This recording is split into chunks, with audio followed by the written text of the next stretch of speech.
Being in the middle of summer, backyard parties are very popular, and I bet that if you go to a backyard party this year, you will see a barbecue. And why wouldn't you? They're a fun and delicious way of grilling meats and vegetables, but did you know that they emit over 5 kilos of CO2? That may not seem like much, but if we consider that someone may barbecue twice a week for a healthy year, that could emit over 260 kilos of CO2 into the atmosphere. And if we consider that 75% of Americans own a barbecue, that could produce over 50,000 tons of CO2 per year. However, there are currently solutions to this problem, like propane-powered barbecues, which although they don't emit as much CO2, they do still burn fossil fuels, and they tend to have a much higher upfront cost than charcoal-powered grills.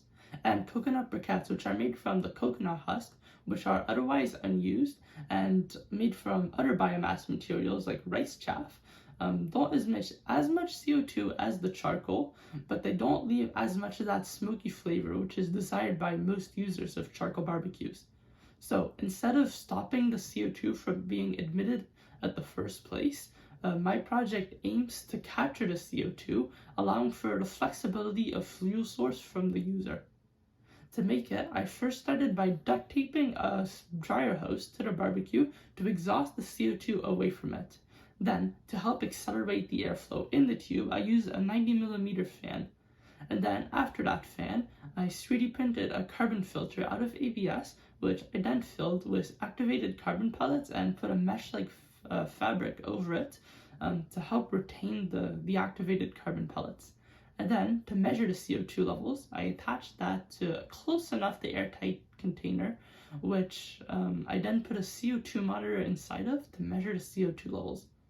So after building it, I did 3 tests. I first measured the ambient CO2 levels inside of the chamber, which were 521 parts per million. Then I turned on the barbecue and removed the carbon filter, and then let the barbecue run for a few minutes. Then the CO2 levels quickly skyrocketed to 3,898 parts per million. Then, after letting the CO2 go away for a little, I attached the carbon filter, and then by continuing to let the CO2 run for a few more minutes, the CO2 levels decreased to 546 parts per million. At the start of this project, I set 2 main goals that I wanted to achieve myself. I wanted to achieve at least 80% efficiency, which I far exceeded by capturing over 93.3% of the CO2. And I also wanted it to be practical, which is why I used the carbon filter, which you can learn more about in my article below. But although the bulky box had to be beside the barbecue, and a dryer hose also had to be there, which made it really hard to use and set up. So in the future, the box could be removed as it was just used to monitor the CO2 levels, and the dryer hose could also be removed by taking the carbon filter and the fan and mounting it on top of the barbecue with some sort of metal mount to keep it from melting. And as a quick bonus, although the positive environmental impact of the barbecue is great, the fan does still require power, so a thermoelectric generator could be used to power the fan. Thanks for watching this video. If you're still curious and want to learn more about the project, please check out the website below.